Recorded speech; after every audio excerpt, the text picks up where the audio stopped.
Donc 2023, oui, déjà, 2023. Je vous avoue qu'au moment d'écrire ce discours, nous nous sommes bien demandé ce que nous allions pouvoir vous annoncer. Effectivement, dans un monde où les certitudes n'existent pas, où chaque décision fait plus appel au renoncement qu'à l'ambition, il est difficile de se projeter sur une année dont on sait déjà qu'elle ne sera sans doute pas plus facile que la précédente.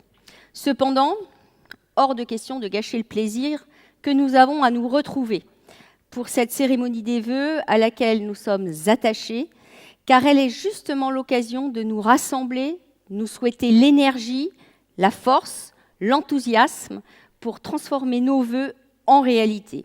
Et puis comme moi, vous avez pu constater qu'il se dégage à travers le film rétrospective ou le slam des enfants du conseil municipal beaucoup de sourires, de joie, d'allégresse. Et c'est sur ça qu'on doit s'appuyer pour construire ensemble nos réalités de demain. Vous connaissez sans doute ce proverbe africain qui dit « Seul, on va plus vite, ensemble, on va plus loin ». Eh bien, c'est notre devise. Nous rassembler pour être plus forts, privilégier ce qui nous unit à ce qui nous divise. Alors oui, nous vivons une crise sanitaire, une crise économique, une crise sociale sans précédent. Et nous ne pensions pas qu'un jour nous serions confrontés à ces images de guerre pourtant réelles. Eh bien oui, elle est là, cette guerre, tout près de chez nous. Et avant toute chose, je tiens à exprimer ma solidarité au peuple ukrainien qui souffre dans sa chair de ce conflit déjà trop long. Mais cette guerre, elle a aussi des conséquences économiques sur notre quotidien. La crise énergétique que nous devons affronter met en péril nos modes de fonctionnement. Sans vouloir vous assommer de chiffres, juste que pour que vous preniez la mesure, l'ampleur de l'explosion des coûts des fluides, des énergies à Longjumeau, sachez que autant nous avons consommé, en tous les cas, en volume euro, 1,4 million pour l'année 2022, et on nous annonce en prédiction 3,5 millions pour l'année 2023, soit une augmentation sans rien faire à plus de 2 millions d'euros. Donc autant vous dire que malgré le plan de sobriété énergétique mis en place en novembre dernier et qui complète déjà tous les travaux d'économie engagés depuis plusieurs années, nous ne pourrons faire face sans avoir des aides de l'État et sans repenser nos modes de gestion. Plus que jamais, nous devons ensemble unir nos savoirs, nos idées, en mettant au cœur de notre action le citoyen, pour qu'ensemble, nous travaillions vers une co-construction des projets structurants pour Longjumeau et son avenir. Plus que jamais, nous devons favoriser la pédagogie, le dialogue, l'écoute, les rencontres, et ainsi privilégier la citoyenneté. Dès 2021, nous avons mis en place les assises de la démocratie locale. Nous avons initié et invité les Longjumellois à réfléchir sur les modalités de la concertation. Cette expérience a permis de partager un état d'esprit, lancer une dynamique, définir des outils et une méthodologie de travail commune. En ont découlé des balades urbaines dans les quartiers, des réunions d'accueil pour les nouveaux arrivants en pied d'immeuble, des ateliers urbains pour travailler avec les riverains sur des aménagements de voirie, le comptoir citoyen chaque premier samedi du mois, donc demain matin, au marché, où des élus se tiennent à disposition des Longjumellois pour échanger. Les parents aussi ont été associés tout au long de la construction du nouveau projet éducatif local qui vient d'être adopté en conseil municipal et qui définit les orientations éducatives, les activités dans nos écoles, l'accueil de loisirs, à travers, par exemple, la sensibilisation à la citoyenneté, l'écologie, le sport, la culture. Lors du forum des associations, nous avons recueilli les avis et suggestions des habitants sur le plan vélo, suivi d'une balade diagnostique avec des Longjumellois utilisateurs, et une restitution s'est déroulée le 9 décembre dernier. Dans le cadre de la révision du plan local d'urbanisme, nous avons souhaité aller bien au-delà de la simple concertation obligatoire et réglementaire en organisant des assemblées participatives où les habitants, les commerçants et les entreprises, mais aussi les enfants et les personnes plus âgées, sont venus travailler en groupe sur le plan idéal de la ville de demain. Nous avons réfléchi ensemble sur les problématiques de logement, de l'étalement urbain ou d'environnement. Un véritable réservoir d'idées, d'avis, d'opinions fort utiles et constructifs. Au cours de ces consultations, nous avons entendu l'expression d'un réel besoin de convivialité, de partage et de rencontre. Nous y répondons déjà à travers les événements festifs comme la fête de la ville, les médiévales, la fête foraine, la parade de Noël, la distribution, le portage des colis aux seniors, mais aussi au travers d'événements liés à des grandes causes que nous défendons et pour lesquelles nous voulons sensibiliser la population, comme Octobre Rose, la Journée des droits des femmes, les violences faites aux femmes, la parentalité, ou dans un autre registre, la Semaine du développement durable. Nous sommes convaincus que ces moments privilégiés qui ponctuent notre quotidien participent au développement de la citoyenneté, du bien vivre ensemble et de la solidarité. Fort des expériences de crise aussi que nous avons traversées ces dernières années, de l'élan de solidarité et d'entraide dont les Longjumellois ont fait preuve à ces occasions, nous voulons, en cette année 2023, mettre en place une réserve citoyenne qui sera constituée de bénévoles volontaires selon un contrat d'engagement fixé et réglementé. C'est ainsi que nous pourrons éventuellement les mobiliser sur différentes causes, qu'elles soient humanitaires, sociales ou d'urgence. Nous vous donnerons prochainement des précisions sur cette réserve citoyenne dans le magazine de la ville. Cultivons ensemble le civisme, car le respect de la chose publique est un combat du quotidien où bien trop souvent l'individualité prime. Soyez le changement que vous voulez voir dans le monde, disait Gandhi. Saisissons-nous de cette leçon de vie pour avancer dans un monde où le changement climatique nous questionne dans toutes nos pratiques. Face aux enjeux environnementaux, nous répondons par des actions concrètes pour nos habitants, avec le PCAET, qui, au niveau de l'agglomération, nous permet de travailler justement le plan climat, air, énergie territorial. Nous avons mis en place le guichet unique de la rénovation énergétique Paris-Saclay Rénov' pour accompagner, orienter et informer les habitants sur les différentes aides auxquelles ils sont éligibles pour mener à bien et à moindre coût leurs travaux de rénovation. À Longjumeau, nous pouvons citer par exemple la résidence des Coteaux qui a pu bénéficier de ces aides dans le montage de leurs travaux d'étanchéité, d'isolation des façades et de remplacement des chaudières. Pour encourager cette démarche, la ville a même voté une exonération partielle et temporaire de la taxe foncière pour les logements rénovés. Évidemment, la ville doit être exemplaire et ce travail de sobriété, nous le menons aussi sur nos bâtiments publics. Nos priorités d'investissement se portent sur les biens communaux trop énergivores, trop anciens et sous-utilisés, ce qui pourra peut-être parfois nous conduire à des cessions pour être plus efficaces, car l'objectif reste avant tout de garantir un service public de qualité à nos habitants. Ces dernières années, nous avons mis en place divers outils pédagogiques pour sensibiliser les petits et les grands à la biodiversité urbaine. Je veux parler du verger pédagogique, du rucher, de la maison de l'abeille, de la ferme pédagogique. Mais en 2022, nous avons aussi accompagné l'association des jardins familiaux dans sa demande de subvention pour l'installation de récupérateurs d'eau. Ils ont ainsi pu obtenir près de 20 000 € pour la réalisation de ce beau projet. Nos écoles ont aussi participé, bien évidemment, avec des projets comme Ma cour agroécologique ou encore ont participé à l'opération Zéro déchet en lien avec le SIOM grâce à la collecte des biodéchets organisée avec des vélos cargo à l'école Saint-Exupéry. Là encore, la ville, avec le SIOM, n'aura pas attendu l'obligation à échéance 2024 pour organiser la collecte des biodéchets chez les particuliers, puisque ce sont déjà près de 350 foyers longjumellois et de copropriétés qui se sont inscrites dans cette démarche en 2022. Alors oui, nous aimerions aussi que certains citoyens soient plus impliqués ou sensibilisés à la cause zéro déchet sauvage. Et comme vous, nous sommes excédés par ces comportements. Et pour y faire face, nous faisons intervenir notre police municipale et verbalisons grâce à nos caméras fixes et même une caméra mobile que nous venons d'acquérir spécialement à cet effet. Juste un petit chiffre pour vous dire qu'en 2022, 679 PV pour insalubrité ont été délivrés. Le résultat n'est toujours pas à la hauteur de l'énergie que nous y déployons.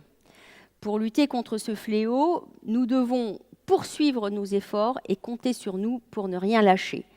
Car il s'agit là de notre cadre de vie et nous voulons le préserver. Préserver notre cadre de vie, c'est pour cela, justement, aussi, que nous avons réalisé 10 ans après un nouvel inventaire arboricole. Cette expertise des 2060 arbres plantés sur le domaine communal nous permet d'évaluer, de gérer ce patrimoine pour mieux le préserver et nous garantir des réserves d'îlots de fraîcheur en ville et d'oxygène.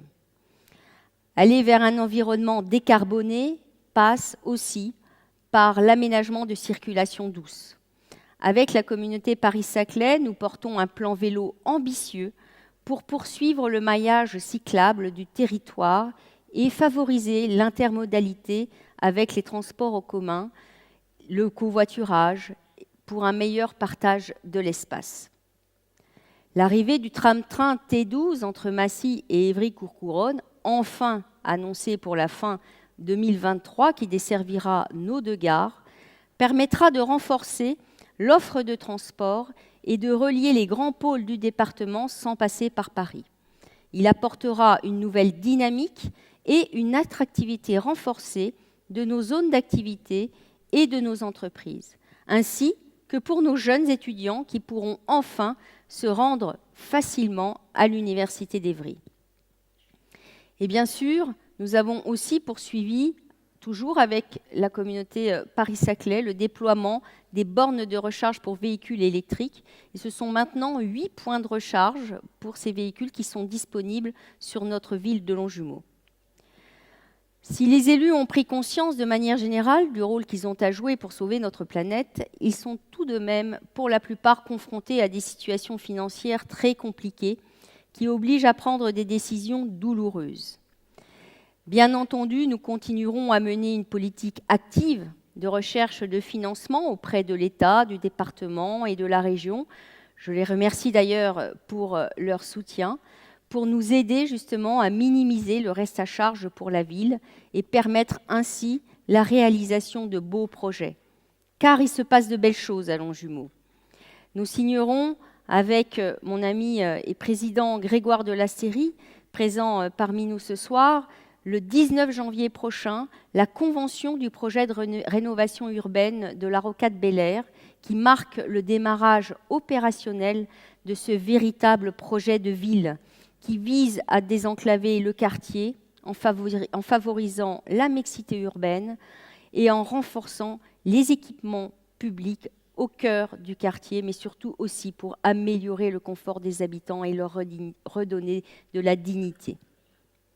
Par ailleurs, j'ai eu l'occasion, il y a quelques semaines, d'inaugurer la Maison des Femmes Olympe à l'hôpital de Longjumeau, un lieu d'accompagnement global pour les femmes qui subissent des violences conjugales et leurs enfants. Ce service partage actuellement les locaux avec le centre d'orthogénie, un autre service de proximité pour soutenir les Longjumelloises en difficulté. Vous aviez bien entendu, c'est à l'hôpital de Longjumeau qu'a eu lieu cette inauguration. Alors, même si on a eu une petite animation gratuite, c'est notre sens de l'économie, à l'ouverture de ces vœux, je voulais aussi témoigner auprès de Grégoire que nous aussi à Longjumeau, tu peux le constater, nous avons nos agitateurs. Je les remercie cependant pour leur attachement au service public de santé, même si je ne partage pas les moyens mis en œuvre pour le soutenir, car non, l'hôpital de Longjumeau ne ferme pas. Il se transforme. Mi-2024, quand le nouvel hôpital sur le plateau de Saclay ouvrira, Longjumeau restera un hôpital de proximité avec un accueil d'urgence, un hôpital de jour, des consultations dans toutes les disciplines, 4 services de médecine et 4 services de soins de suite, de rééducation, et une structure d'éducation thérapeutique pour diabète et insuffisance respiratoire, mais aussi de l'imagerie, de la biologie. Bref, de quoi organiser un parcours de soins de qualité pour nos habitants. J'en profite pour rendre hommage au personnel soignant qui travaille dans des conditions particulièrement difficiles en ce moment, face aux épidémies de Covid, grippe et bronchiolite qui se succèdent et ils doivent aussi faire face au manque cruel de personnel. Ils se donnent à 200% pour vous soigner, pour nous soigner au mieux. Je leur adresse tous nos vœux de persévérance et tous nos remerciements. Tous nos vœux aussi de rétablissement aux personnes malades, nos meilleurs vœux aussi aux aidants, et aussi nous pouvons espérer sur un territoire comme le nôtre, ce territoire à la pointe de la recherche, nous pouvons faire le vœu ensemble que cette année permette de trouver des traitements nouveaux, à la fois pour le cancer, la maladie de Parkinson ou encore ce fléau de maladie d'Alzheimer. Je tiens à remercier nos associations longjumelloises, nos commerçants, pour leur contribution, leur implication dans la vie communale. Ils sont le poumon de notre ville animée. Nos remerciements également à toute la communauté éducative, toujours attentive à nos propositions. Je suis sensible au dialogue constructif que nous avons réussi à tisser au fil du temps, toujours dans l'intérêt de l'enfant, de l'adolescent. La jeunesse, force vive de notre territoire, est au cœur de nos préoccupations, parce que nous croyons en son potentiel, en son énergie pour réussir. Sport, soutien scolaire, prévention, sensibilisation sont des axes forts que nous menons pour les aider dans leur épanouissement. Nous sommes attentifs aussi bien sûr à leurs souhaits, leurs envies, et c'est ainsi que nous avons pu accéder à une de leurs demandes en créant un compte Instagram Jeunesse. Je soulignerai aussi l'excellente relation de confiance que nous entretenons avec les forces vives de notre territoire. Je veux parler ici bien sûr de la police nationale, des pompiers, sans oublier les forces sentinelles qui sont hébergées à Longjumeau. Ils sont bien évidemment représentés ce soir dans cette assemblée et je tiens à les remercier pour leur collaboration et l'action parfois très difficile qu'ils mènent. Hommage à ces corps d'État qui risquent leur vie pour protéger la nôtre. Ils peuvent compter sur notre entier soutien avec notre police municipale que je salue également. Puisque nous sommes à l'heure des remerciements, je veux bien sûr remercier tous les élus qui sont autour de moi, présents à mes côtés. Ils me soutiennent dans les actions du quotidien, ils m'accompagnent, ils fournissent à l'égard de notre ville un travail remarquable parce qu'ils aiment leur ville profondément. Ils y sont, tout comme moi, très attachés, avec le sens du service public chevillé au corps. Ils ont l'envie de vous satisfaire sans compter leur temps et leur énergie. Je veux aussi remercier les acteurs de cette soirée de vœux, à travers le Conservatoire à rayonnement intercommunal de Longjumeau, avec ses musiciens, ses danseurs. Mais à travers eux, je veux aussi remercier les quelques 500 agents de la ville de Longjumeau qui travaillent pour justement faire en sorte que cette ville soit toujours plus belle et plus ouverte. Sous l'impulsion d'une nouvelle équipe de direction, pilotée par notre directeur général des services, Stéphane Colombelli. Je remercie bien sûr les membres du Conseil municipal des enfants qui, en peu de temps, puisqu'ils ne sont élus que depuis novembre dernier, ont pu nous offrir un texte absolument magnifique que j'ai beaucoup apprécié, qui nous a émus. Et je veux vraiment les féliciter. On peut peut-être encore les applaudir pour cette prestation.